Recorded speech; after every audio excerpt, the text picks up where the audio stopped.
Alright, welcome back to the next part of this tutorial, and in this one I'm actually going to move on now to doing the trigger and do a little more details before I actually add like the thickness to the barrel here and cut out the mag and stuff like that. But here's the thing, if I do the trigger right now, which pretty much goes from about here to about here or so, looking at it, actually, yeah, it's more like right here.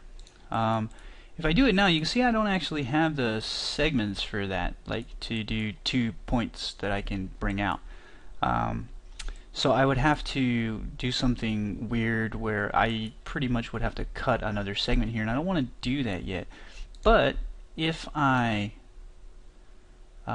show this, I've got the 2 segments that I need here. So what I want to do is I actually want to get this thing now into its final poly count, which will be like this. But before I do that, one of the things I like to do is unwrap this beast before I do that, and that will give me the ability to just have an easier time unwrapping it to get the segments that I want to be together, and it will just work out a lot easier in the end. So I'm going to do that now. So we start with an unwrap modifier here, and we'll open the UV editor. And if I look at a checker pattern right now, it's going to be all kinds of broked. Okay, pretty much. And I could attempt like just to see what happens if I hit the peel right now, but it's pretty much still all kinds of broked. So one of the things I like to do is just kind of reset my unwrap. So I'm going to just hit Control A here with the faces selected and go to planar in the Y. Okay, and you can see automatically that it's cleaner, but going across the tops and things we've got some issues. So now what I want to do is come back here, and I might as well just kind of scale it somewhat what I want to look at here. And originally when this comes in, it's set to select by element, and that's because I checked that and I went to options, save the current settings as default, which will the things that you have checked here will remain the next time you open Max. So if I try to grab just this, it's going to grab everything, so I just need to uncheck that. Okay, so I'm going to take this and I'm going to detach it first. Alright, and because this is the plastic, so this is a completely different material, when I go to paint this, it's going to be much better for me to have a nice sharp edge here, and having a seam there is going to help that. But this isn't going to unwrap correctly, because if I try to peel it, you can see it's going to get all kinds of warped and broken. It can't figure out the shape right. So I need to give it some seams, so that's easy enough. I'm just going to take these corner seams, corner edges here, like so. And over here there's a tool called Convert Edge Selection to Seams. I hit that and they should turn blue. And now if I peel it, okay, it does a much better job. It's not 100% perfect, but if I scale this up nice and huge so I can get a good checker pattern here, you can see it's not bad. A little warpy here and there, but overall it's not bad. Because the reason that it's warping right here is actually because of the curve that's right here. You see how this point in the middle is higher than this one? So how is it gonna really do that here? Like, this is going straight. In reality, this point right here should actually be up a little bit, like so, to make these more squares, but they're really not, because it's also, this is square across, but this isn't, because I have a little bit of an a slight bit of an inner dip here. It's kind of concave in a sense. So I'm just going to leave it at what Max does, because the thing is whatever my UVs are is how the pixels are going to be laid down when I paint it anyway. Now overly crazy stretching makes the paint that you put down rip and tear and stretch, but some distortion and a little bit of edge, oddity stuff won't actually in fact break. Now this right here broke. Max couldn't figure out what it wanted to do here, so this I actually need to manually fix. Okay, and you can see that it's kind of hard to make a balance here, Now the real fix, to be honest, would be for me to take these faces and actually detach them. You can do that with Control D. Now I can move them around. And now if I peel that, this clean, and if I take this whole section and peel that, see, it can reshape it easier without the restrictions. Okay, so I will end up with a seam here and here. There's nothing I can really do about it, but I don't care. Now the other thing is I want to have the ability to select off of either the surface here or the mesh itself, and unfortunately I can't do the mesh right now because if I do that I miss the back faces, but it's a super easy fix. You can just uncheck this right here, ignore back facing. So now I could take, you know, the edges, all the faces here off the model and split them however I want. Okay, real easy. So I'm going to take this and I'm going to hit detach, and for this I believe, I'm not entirely sure, I can just run one seam. Now I'm going to do that on the opposite side of the gun, because remember the gun's going to be like this in the view, right? Like that. So I'm going to put the seam on the opposite edge of that, and I'm going to pop this here, and let's hit the peel. And you can see it opens it up pretty good. If I scale this up and take a look at my checkers, little bit of oddity here, but really not too bad. You can see the angle ends up differently, but that's just because this angle is pretty dramatically, it's almost 45 degrees different than this one. Probably is 45 degrees different than this one. But again, painting across this is not going to give me any issues, so I don't care. I like it. Just get it out of the way. Alright. This, now what I'm going to do here is cheat. I'm going to hit grow. It'd be kind of nice if I could see my whole screen, but I can't. So I'm going to hit grow here, and that will add these faces here, and I can just get rid of that. And I've got this piece here, which I could have probably easily just grabbed here. But I'm just going to hit Control D there, and I'm going to mark the same seam. Okay. And you might ask yourself, why don't you have it connected to this piece? It's because it's really weird. It's a very dramatic shift in angle right here especially. So I don't want to do that. So I'm going to go ahead and mark this seam right there, and then go back to faces and hit peel. That'll open that up. Okay, I can boost it again and check the checkerboard. Check it out, y'all, but I'm not worried about it. It didn't look like anything broke here, so I'm just going to get this out of the way. I'm just going to move through the object like this. Now this face, this here, probably should be what I grab. So I'm just going to hit Control D and peel that. I know that's good.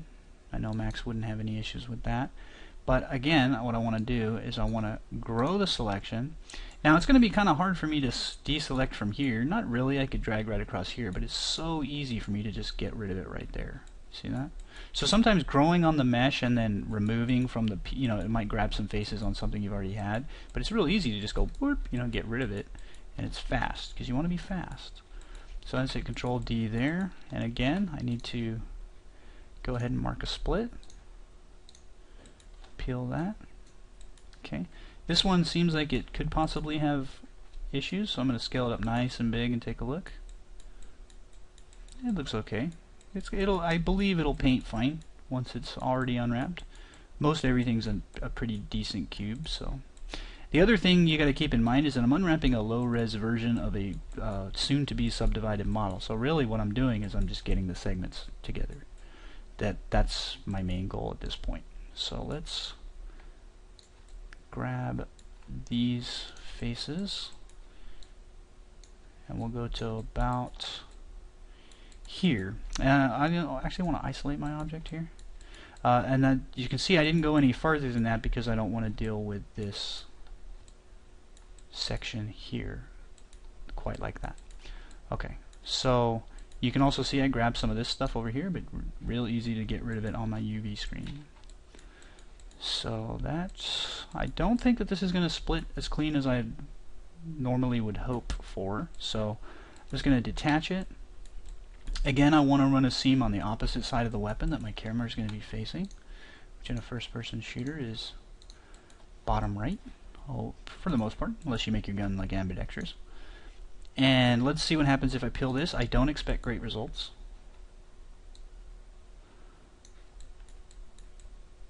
But I didn't expect great results.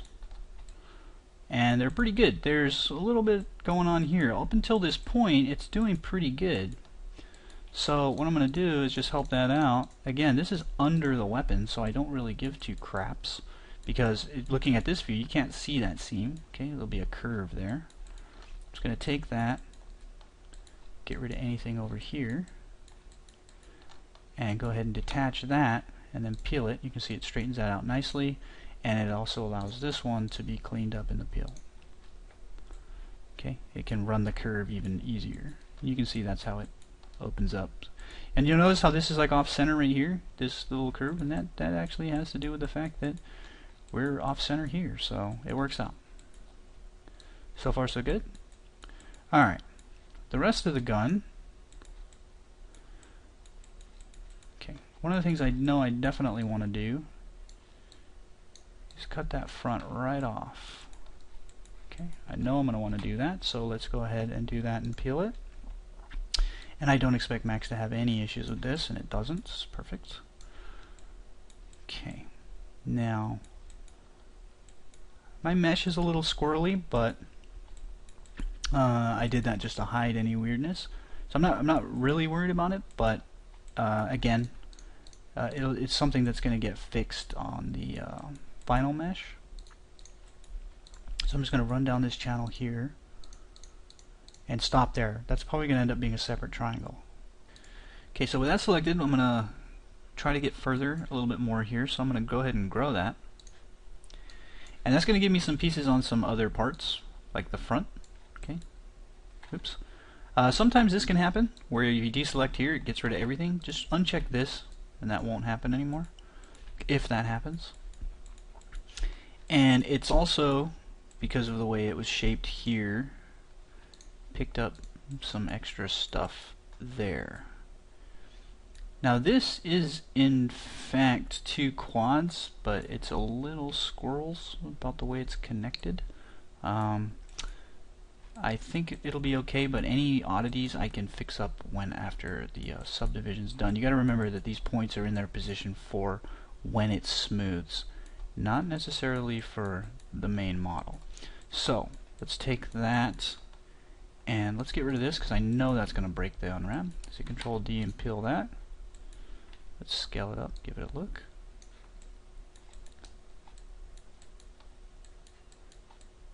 I think it looks okay. Use my space mouse to kind of zoom around this guy here real quick. I know I'm cheating, you don't all have this, but if you can get a space mouse, get one. They're fun. Alright, and because it allows me to just kind of move the model around with my left hand using like a joystick. The joystick is akin to Ikari Warriors, except it has the ability to be pushed forwards and backwards and pulled up and down as well as twist. So, and that controls your 3D model. See, up, down, left, right, spin. It's fun. Great little piece of hardware. Alright, so that should do that, and let's get up in here, and I'll just get this piece, and I'll just attach that and peel it. I know Max is not going to have any issues, but I'll check anyway. Yeah, looks fine. Get that out of the way. Alright, this set of faces down the top, actually both sides to be honest with you, can be separated as well, but they might actually not need to be. Let's see what we get if we peel the rest of the gun now.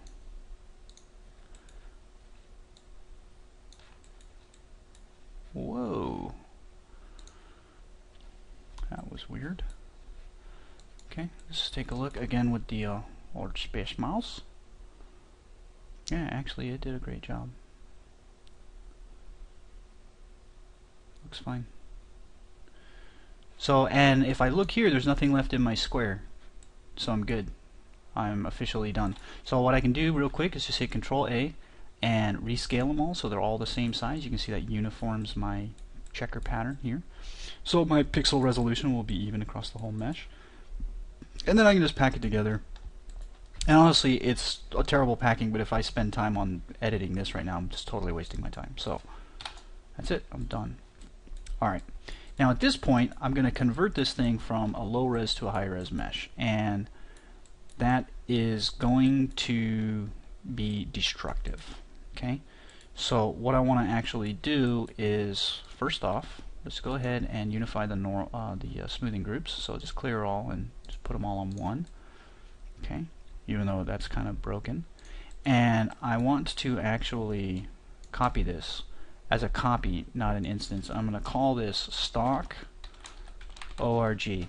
And I do that because I do not want to break it.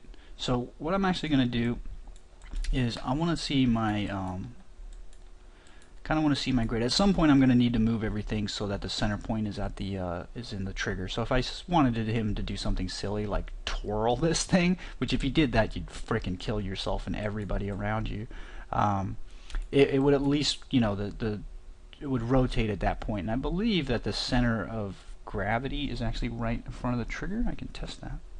That was entirely incorrect. The center of gravity is actually right here in front of the bolt. Oops, right there. By the way, resting a gun like this on your finger hurts. It's heavy. Okay. So this is the ORG. I'm gonna go ahead and just, like I said, I'm gonna move it out of the way. Actually, you know what? Let's hit Control A. And what I'm gonna do actually is bring in my reference and not gonna unhide all. Yes. Okay, I'm also gonna unfreeze everything, because what I want to do is when I do this, I want to affect everything just in case I need to go back to reference. I don't want to worry about lining anything up anymore. So let's go to the front view here, and I'm gonna take this thing and I'm gonna put it at the center of gravity. Okay, you can, if I scroll out, it's easy to see my origin. They're the black lines versus the gray lines, but if you scroll in, it gets kind of, actually, like right here, it's kind of hard to tell. So I'm thinking it's pretty much about right there. It's like right in front of the mag. Like if you put your finger like halfway out and off the mag, that's the center of gravity right there. Okay, so given that I've moved it now, I can go ahead and refreeze my reference, and in fact I'll just hide the layer. Okay, and hit P here, and what I want to do is I want to take both of these two objects, because remember there's two in one spot, and I want to affect the pivot only here, and I'm just going to go ahead and type in 0, 0, 0, so that that's my 0 point. I'm also going to reset their X form just so that any rotations or any scaling or anything like that is collapsed in, and I can convert to editable poly. My hotkey for that is Control-Shift-P. Which now, that's the ORG. I can take that and move that out of the way. And in fact, I can take that and just stick it on the reference layer, which freezes and hides it. Okay. Now, I can go here and I can say, I can rename stuff. And this is really nice that they added this in 2015, that you can rename right on this screen. So this object here is actually the barrel. This object here is the stock, and this object here, I'm going to call this the pin. Oopsie! I didn't actually. I went to perspective, inverse, and then animation because I typed PIN without having a field selected. So there we go. Alright, now I can take this guy and use the NURMS and hit Control-Shift-P on this beast, and you can see that now I'm looking at my final object, and this will allow me to fiddle and diddle the trigger. Okay, and like I said, if I really wanted to, I can take some of these segments out, but to be honest, if I do that, I'm going to get some really long thin triangles running up the length of this thing, and I kind of don't like it. The other thing is I also want to kind of fiddle with the shape a little bit better to make some of these things, because remember how I I did a little bit of editing to the barrels stuff. I kind of want to fix up the model too. Now it's just, this stuff is relatively non-destructive. I should have done this before I cloned it, but I'm not overly worried about it. I just want to do a little bit of fixing. And actually I want to use NURMS, but I don't want to use, I want to use isoline display. So I can fit this around everything a little bit better. Oops, I wasn't holding control when I clicked that, so pull that in, and I can just take this one edge right here and pull that down. Okay. There's points here that need to be crushed towards the center, like so. Okay, and this segment here is good, but this one here, I actually want to move this back. Now if I do that, I need to make sure I'm on edge, because I don't want to break the linear line that I've got going here clean. I would get that weird bend here if I just pulled that in otherwise. So that's getting there. Let's go to wireframe so I can see just these 4 points. I'll make sure I only got 4, and I do. I'll pull that just a little bit closer. Oops, not on edge anymore. I always forget that. I will forget that for the rest of my life because I don't care. Alright, so that's good. That hugs the barrel rather nicely, I think.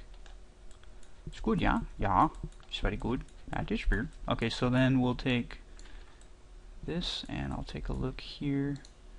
I can pull these a little bit closer. Same thing here. Not too much closer. I gotta be wary of the thickness of the barrel here. I don't want it to be poking through. So you know what, actually temporarily while I do this, I'm actually gonna go ahead and give my barrel a shell modifier, which I need to do about that much. There. Now if I isolate this, you can see that what that's done is it's actually given me a thickness to the whole thing. So instead of a flat sheet, I now have an actual solid object. But before I do that, one of the things I definitely want to do is get rid of that polygon, because that will now give me an actual barrel right down the line. Okay. So I think that's pretty good thickness. It seems like about the right thickness for the metal, so that's good. 0.09.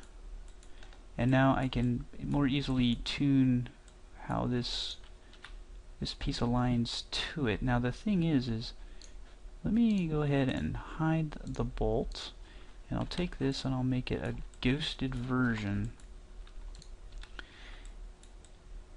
And I can take a better peek, because I've got things like these points that I didn't really address that should probably be flat, and combined with this is actually too narrow, so it's more like that. Now again, I can fix this up some when I get the model subdivided and I'm looking at my real polygons. It'd be easier to shape, because right now I'm dealing with these long soft curves, and it can actually be a little detrimental in terms of like your control. In essence, computer's doing a little bit of math on you, and you can see that I'm poking through the barrel, but really I can just pull it down and it's not gonna hurt anything. Nobody's gonna really be able to see that far down the barrel, but just for the sake of trying to be Mr. Wise Guy here and get everything as good as possible, I'm gonna. Now it's, you get, I'm through the thickness of the barrel now, and that is completely inconsequential, so that's not an issue. Okay, but feasibly speaking, if the barrel were to be like broken off the gun in the 3D model for some weird ass reason, if the gun say was able to be broken, this would hold up slightly. I only say slightly. Okay, so now I need to... By the way, you'll notice that when I go into a wireframe, I'm trying to pick points here, but there's this huge mess of vertices here.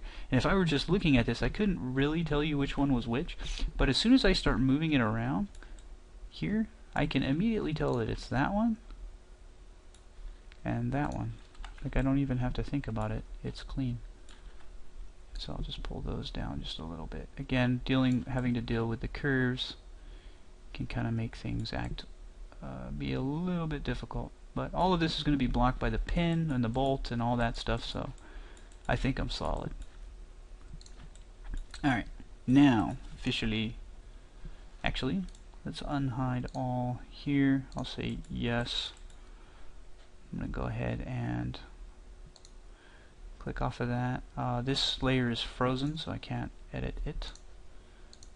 I'm going to copy the name and delete it. And then I'm going to take this and put it over, because I did that a little prematurely, so I'll just paste that name, stock org, and now I can go ahead and hide that layer again. Actually, I need to put that on that layer. There we go. Alright, so now I'm safe if I screw anything up.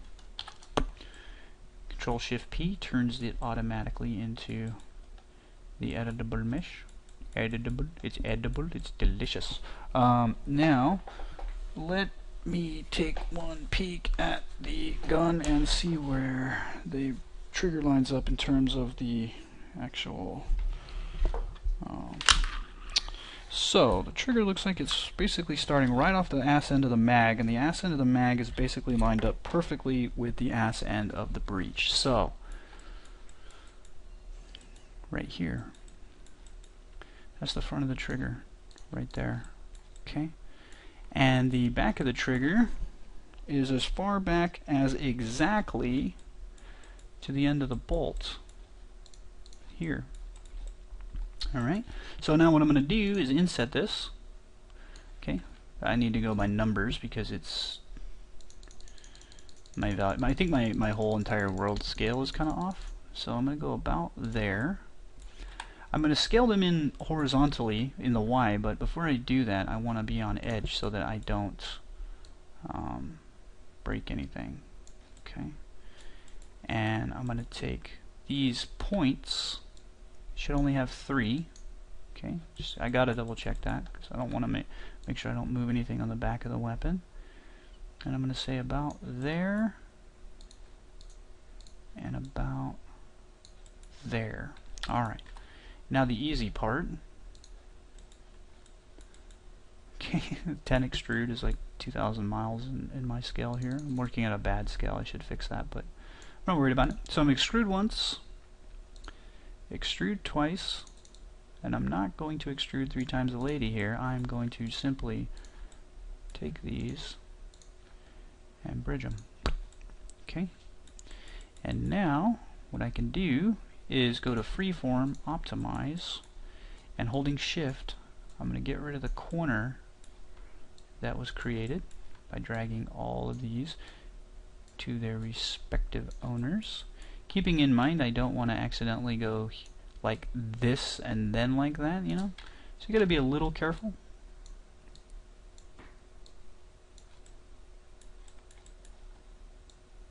Sometimes zooming in helps if it's being a little difficult. Okay. So right click to come off of optimize, and now I'm hoping, just double click both of these, that a chamfer of quite a bit less with quite a few segments will give me what I need. Now I'm looking at having something that is really quite round, and it's going to be slightly difficult to do that just like automatically, so I'm not going to worry about it. I'm actually going to give myself one segment to start off with, and then I'm going to look at the front view here so that I can more easily shape this thing. Now this is actually probably a good time for me to bring back in the reference. So freeze that. Okay, now you can see that I'm a little off in my position according to them, but according to them I'm also a little off on some of this other stuff. Like I went by my weapon not by theirs. Theirs is much bulkier than mine, much more bulky than mine. So I'm gonna go by mine, and like I said, it's lined up pretty clean for my gun, and people aren't going to be looking at a reference like that. Oops, don't want to be on edge. Okay, so the first thing is that I need to kind of tie it up to be much thinner, because the trigger guard's really not very thick at all. In fact, it's really thin. So that should work for that. And the rear actually comes out like a little bit backwards like that. Now you can see, I don't have enough segments here for the shape that I really need. I just don't. So I'm gonna have to cut in some more. That's not that big of a deal. Let's go ahead and isolate my object now. Zoom out some, because it isolated and zoomed in. And now I have a feeling I'm gonna try flow connect here, but I have a feeling it's going to crimp it. We'll see what we get. Sometimes it can thicken it or make it thinner and do weird stuff, and in that case you just kind of have to do it yourself. Like if I do it right here, I think it's gonna break. I'm not entirely sure, but we'll see. See how it crimped it? And it crimped the front, but it didn't crimp the back as much. So given that, I'm just going to go ahead and connect it manually so that I don't get that crimping. I'm going to pull that up. Okay, I'm going to do the same thing here. And again, I do expect that to crimp rather badly. So this needs to be a smoother curve. And that could probably be like that. Now these points can go back some. The problem is though, I can no longer maintain a perfectly clean surface off of the polygons that were built by using edge. If I go back, they're going to widen. See that? Which might not be a bad thing, but looking at my gun here, they're not wider. It's flat. There is an option still, and that is going by face. Okay, and now I can stay nice and clean to that face, just like that. If I go too far forward, it's going to want to break, but as long as I haven't lifted off the mouse, I have good control. Okay, and I can't use face for this one because it's going to go, like I said, the wrong way. But this one, I can go by edge because it will follow those edges. And actually, it doesn't want to do that, but if I go up and left, it can. And the thing is that this point is not going to work in any direction to pull it back. Just noting that, but the good news is that this is actually the thickness that I like. So now I'm trying to think if there's anything else I really need to do. Let me take a look. It is a little more. This actually, to be honest with you, comes more forward. So let me go to the front view again. This get off any constraining. This goes by the front. These points here, actually, I need to go by face. These pretty much. Why would that do that? That should have a nice, easy face to work with. So I'm going to get rid of that point real quick, and I'll pull these forward, and then I'll take this point, go by edge, and actually I'll copy the X value here, Control C, and then paste that by constraining to edge, and that should get me exactly what I want. I don't know why it wouldn't have picked up the edge there, but it did not. Okay, and then coming off of here again. Hey, look, I remembered.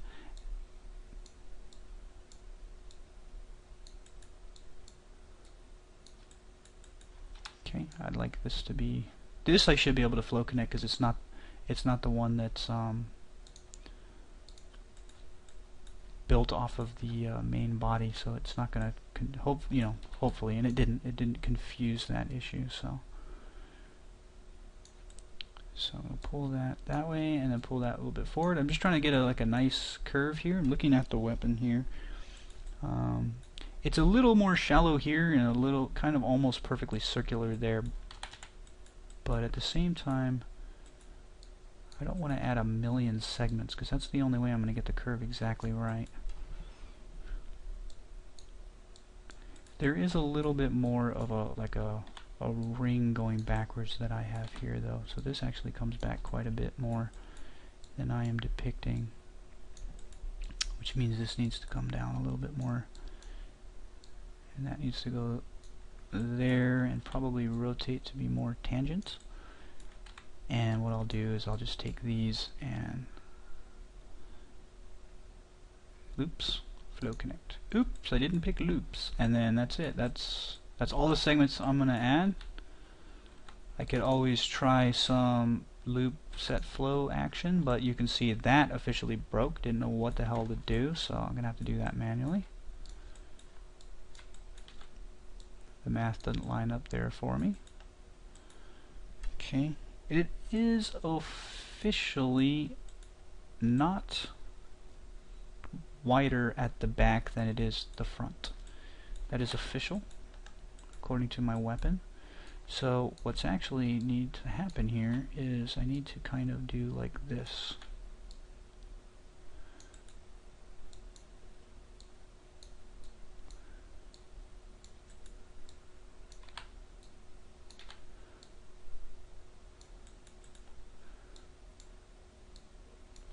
I could probably make the whole thing a little bit thinner, so I'm gonna.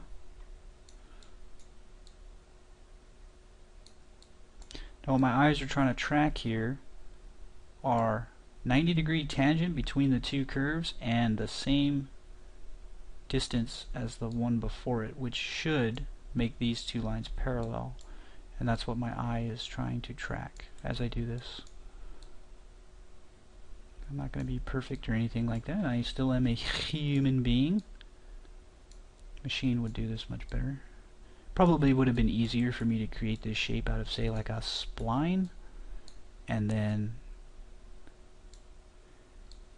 plug that in to this whole thing. But I wouldn't have had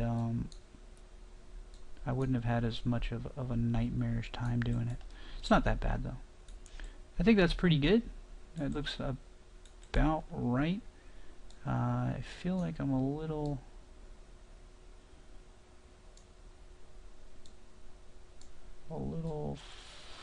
forward like that. Yeah, that is right. That's correct. And again, like I said, unless I do a zillion segments here, I'm not going to get that perfect smooth curve that I really need. But that right there is pretty much exactly what I'm looking at on my weapon. Alright, good. Now, what happens is the magazine on this beast actually gets cut out. Now, I believe I marked this correctly, but I'm going to unisolate just to double check. Because let's go ahead and hide that other layer. The mag goes to, yeah, I did. I marked it correctly. This right here goes like that. Okay, and I just take these edges here and here, and I'll bridge them. Okay, there's like a cutout right there, and that is official. That is correct. Yes, sir, I like it. Okay, so after I do that, okay, you know what? I've got to split it actually into 3 segments in order to maintain quads. At this point, I don't really care that I maintain quads, but if I want to like sculpt in some more details, I should. So I'm going to connect with 3 segments. Sorry, I'm not going to connect with 3 segments. I'm going to connect with 1 segment because that will give me a quad here. Otherwise I would have ended up with a triangle. So if I bridge these 2, now here, yeah, I still get a quad. I keep thinking that these 2 faces right here are like inside and underneath. It's like giving me the optical illusion. but in reality it's on this surface here. I kept thinking for some reason it was inside the model. Alright, and that is hollow. Now there is actually like a dip here. So if I go to perspective here, some of these segments, I like these segments being even down the line. It's gonna make for more smooth lighting, so I'll just even them out just a little bit. But what I do need to do is add one more here, okay, be on edge still, and pull this back because there is a channel here. And let's see, does it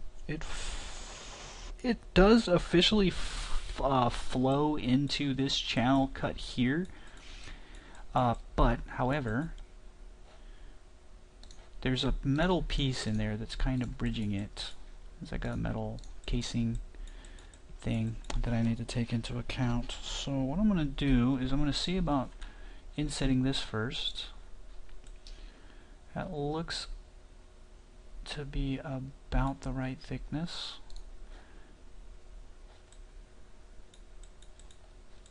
Okay, and the thing you gotta keep in mind is that the barrel has a hole in the bottom as well. So this kind of cutout right here is actually at the base of the barrel inside here as well. But I'm gonna go ahead and ignore that because it's gonna be painted solid black with no lighting, so it's gonna be a void, and I don't care. Okay, I don't need the geometry. So I'm just gonna extrude at 0, and then I can decide, hey, how much do I want to pull this in? Okay. Again, keeping in mind that this is just gonna get painted solid black, I really only need to pull it in like just kind of a little bit, so you can see the mag go in with the bullet will just disappear into this very solid black, no specular lit piece right there. Okay, I do that a lot. I use voids to hide stuff. Okay, so now let's see if there's anything I can do here to make a nice bridged gap. It's going to give me a triangle if I cut right there. Because like I said, there's a segment here. See, if I inset this, it's going to be really screwy. But if I scale it in, turn this to, I need to get these two edges that are like coplanar with the other edges, but I can't select them reliably without getting the other edge, so I'll convert this to edge and get rid of everything else. And that officially gives me those edges, see? And now I can take that, scale it in like that. Okay, now I need the same thing on the other side, so I'll just use the polygon selection. That way I can grab it clean and make sure I didn't want to grab this edge, right? The other thing is that it's actually rounded, but I'm not going to round it. I'm just going to kind of make it pointy like that. And like I said, there's like a metal piece that's kind of sticking out where the bridge is, so I'm not overly concerned about it. Let's just see what happens if I extrude negatively, and I want to use by local normal, which means I can't go very far at all. I can go to about there, I'm gonna say. Now that's just enough to give me a spot to have a black void, and again, that's what I want. So I'm going to go ahead and make this planar in the X here. Now if I wanted to, I could move it, you know, as far forward as I really want, but I'm thinking that right there is good. And this is just now going to give me a very clean, solid ability to cut this out into UVs and make a seam there, and I can paint it solid black, and I don't got any worries about it without having. If I wanted to paint a black void like right here, it would be very difficult because I'm looking at having to deal with the pixel resolution. However, if I had a circular piece of geometry cut out that was pulled onto another UV map, it's going to have a perfectly crisp, crisp edge. So that is why I'm doing this. And let's see here, I do need the trigger to come out. Okay, I know I paused the video at some point and I don't know how much I didn't record, so I'm gonna stop right here and try to re-watch the end of the video and figure out what I did miss, because I did an experiment while I was done, because there's this kind of like dip thing that sticks out right here in a nice smooth curve as this comes out to kind of like for your cheek, and it didn't work out what I did, plus I was a total moron and put it on the wrong side. So I need to look at the video and I'll pick it up from there. So I'm going to end this part here. I promise if I did miss something important, I will come back in the next video and explain thoroughly how it was done. But let's just look at the model real quick. So far so good.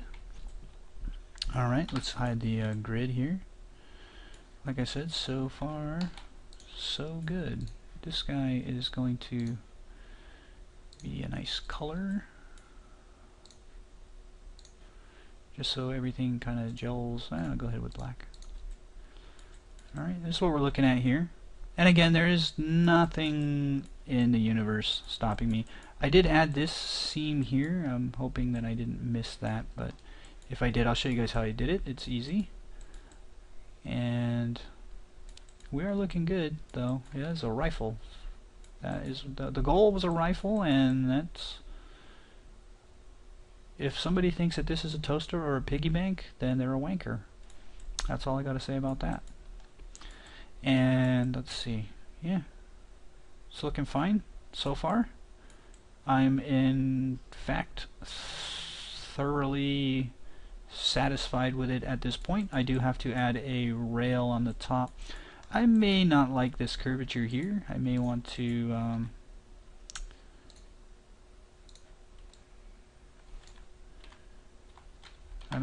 tighten it up a little bit like a Toiger.